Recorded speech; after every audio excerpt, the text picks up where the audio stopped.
Nicole, because we trying to get the people in and engage them. Okay, yes. You know, yes, so yes, that's what our focus is. That's one of the reasons I came to the neighborhood police unit. Okay, Was okay. because I love being with my people and educating. Yeah, and that's important because, like you said and like she said, a lot of people don't know their rights. Mm-hmm. Right. And if you don't know your rights, then you kind of uneducated when it comes to Right. dealing with police officers. And Right. what the police authority is in regards to your right. Precisely. What's your authority in regards to me? When do I have to walk? How long do I have to engage you? If you're encountering me, do I have to stand there and talk? Are you detaining me? Are you arresting me?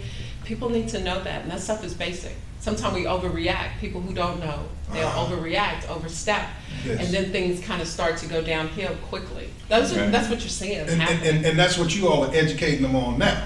Insert. No, CERT is a Citizens Emergency Response Right. team. But so the So that's for now the CERT program.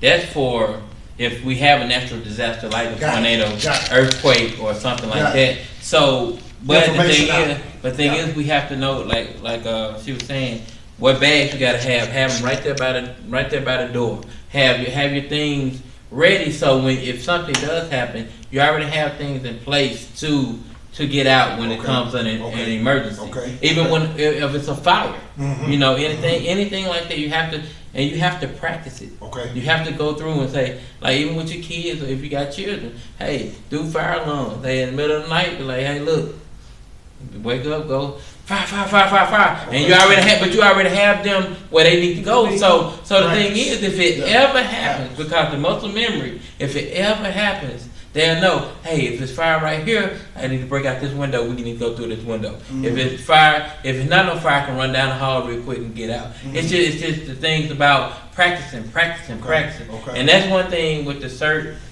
program. And then they have it where you can become one of the leaders of this with the CERT, where when they have it, and you can actually help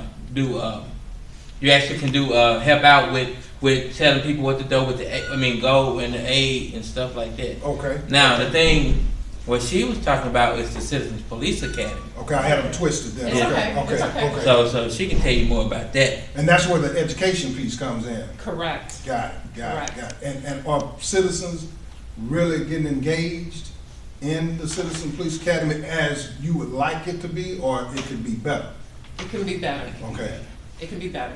And I think part of that making it better is just getting the word out. And that's what we're doing. Okay. Before, people would have to search for that information, but now we're coming to you, hey, this is what we're doing. Got it. This is what we're doing. Got This it. is when this starts.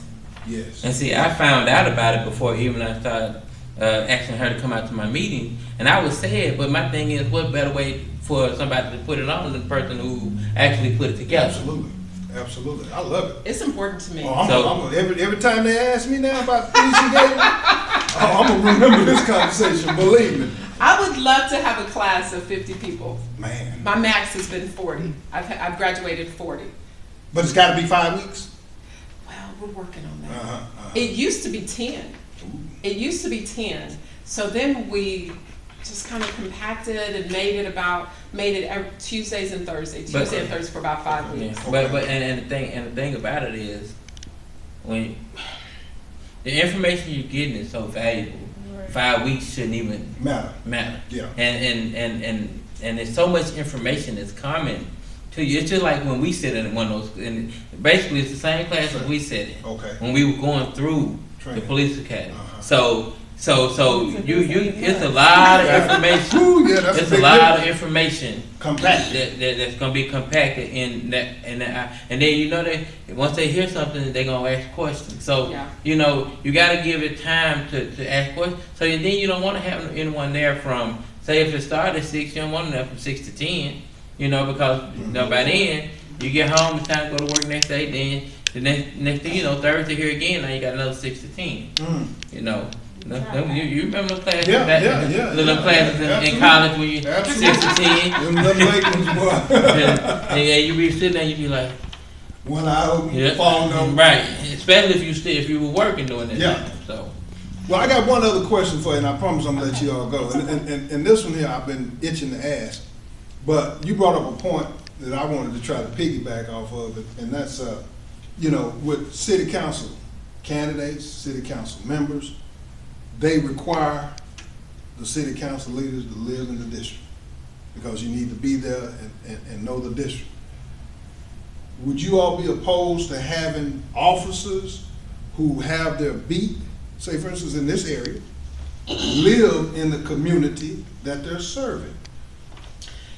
I have an opinion on I that. have an opinion too. Do you live in Dallas? No. Okay. And I do too. But I do too. and the thing is, well, my opinion on it is, depends on what beat and area you have, Mm-hmm. because it could be a danger to your family. Mm. If you're working nights and stuff like that, Mhm. sometimes you know, my wife at home with the kids, Mhm. so it could be a danger to the family. Got it. Now, if it's not in that certain beat and we can find somewhere else to live, that's no problem. Mm-hmm. That's no problem with me. Okay. Because even when we were looking for, when me and my wife was looking for, a house, Uh-huh. we looked at some areas in Dallas. It's slim pickings over here, but yeah. Right. I mean, Yeah. and the thing is, we don't Yeah. want, and I mean, just being real, we don't want to go up north. Yeah.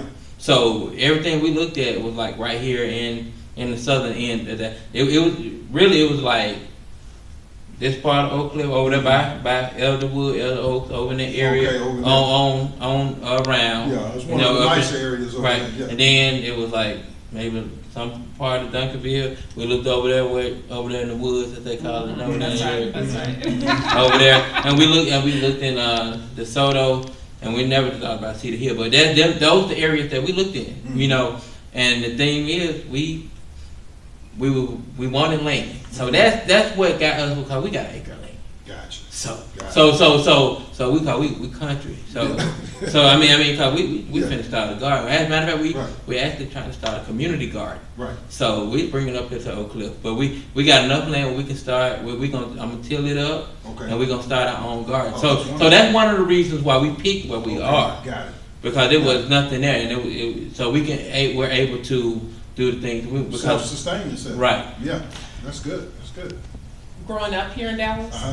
and I've always lived Mhm. here in Dallas. I've always lived in Dallas. I've even worked in the divisions lived in the division that I worked in. Okay. And my perspective on that, and I've been with the department now 23 years. So Yeah. 20 years ago when I started, Yes. if I'm your neighbor and I live across the street, I just felt like I was a fair officer, right? I didn't feel threatened. I didn't feel threatened when Right. I would go out in the neighborhood Okay. by people. I'm police. I'm Right. coming and going in a squad car, in a Absolutely. uniform, so who Absolutely. and what I am. My son, my brother here, my family. Mhm. I do understand the concern part of that, but it gives a different perspective. Because now when I come out to the call and I talk to you and I'm listening to you, you my neighbor. Right. So what's going on? Mhm. And Yeah. I also found that people would, hey Nicole, this is what's going on over here. Okay. Because you can Get talk to me information. now. Yeah, get some because you intel. know who I am, right? Yeah. You can talk to me. Yeah. It just gives a different Right. perspective. I I have an understand interest that in too. this. I have an interest in this neighborhood, Mhm. doing well, people being safe. And no, that's not acceptable. No, you're not going to just break into folks' houses. No. You know what I mean? Does that make sense? Absolutely, and Okay. the reason I asked that question, because I'm wondering, because when I lived on the East Coast in Georgia, I know that, I think it was either South Carolina or North Carolina, one of them required that their officers live on their beats. Most You know. most of your cities, I know Memphis does it. Mhm. I know Chicago does it. I think most of your cities.